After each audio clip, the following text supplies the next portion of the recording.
Today we're going to be taking a look at the best custom fit vehicle wiring harnesses available for the 2010 to 2016 Buick LaCrosse. Now today we're going to be looking at two different wiring harnesses. We've got one from Curt, then we have one from Tekonsha.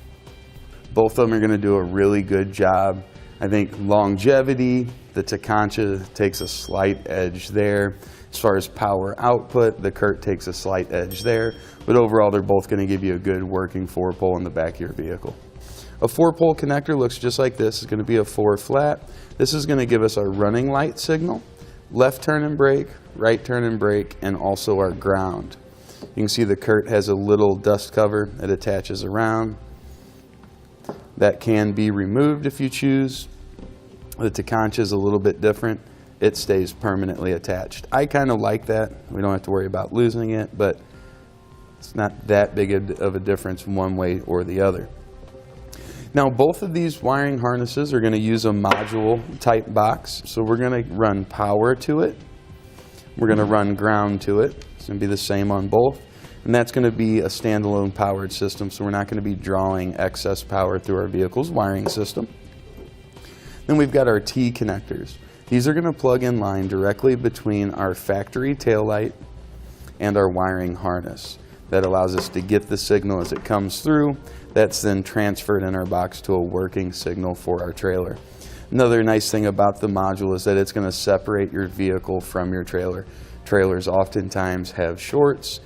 We don't want that to get into the vehicle's electrical system. So this creates that break, so we don't have to worry about that being transferred in.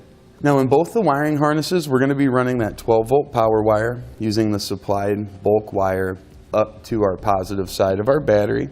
Both of them are going to have fuse holders and fuses to put in line, so we don't have to worry about any overloads or anything like that. Now both of our wiring harnesses have slightly different outputs. I don't think it's going to matter too much being on the back of a LaCrosse. We're not going to have huge trailers with a bunch of lights on them, but your Curt is going to give you 3 amps per turn and brake signal, so 3 amps on the left, 3 amps on the right, and it gives us 6 amps total for our tail lights.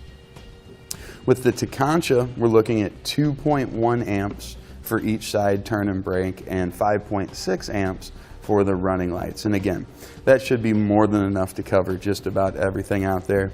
As far as installation, both of them are going to be identical. There's not one that's easier to install than the other.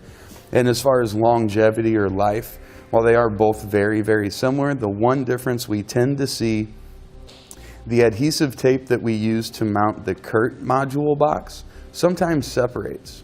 We don't get that with the Tekonsha module box, and if these start bouncing around or if they get beat up even though they are potted and we shouldn't have any issues, sometimes when this Curt one starts moving around and bouncing around, we get a failure out of it.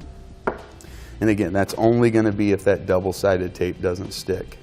That's going to complete our look at the best vehicle wiring harnesses for the 2010 to 2016 Buick LaCrosse.